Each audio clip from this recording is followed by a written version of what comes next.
So hello everyone, welcome back to my channel. In this video, we will go over how to fix Google Play Store won't download apps or games. So now let's begin. So to do this, what we need to do first is go to settings of our phone, then find and click about phone. So in here, you need to make sure that your device is updated. After that, what we can also do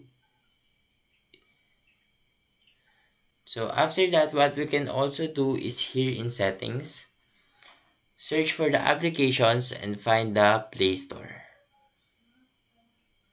So click on Play Store. After that, click on Storage. So from here, you need to clear cache and data. So this will likely fix your problem. And that's how to fix Google Play Store won't download apps or games. And that's everything for this video. If this helped, please leave a like and subscribe.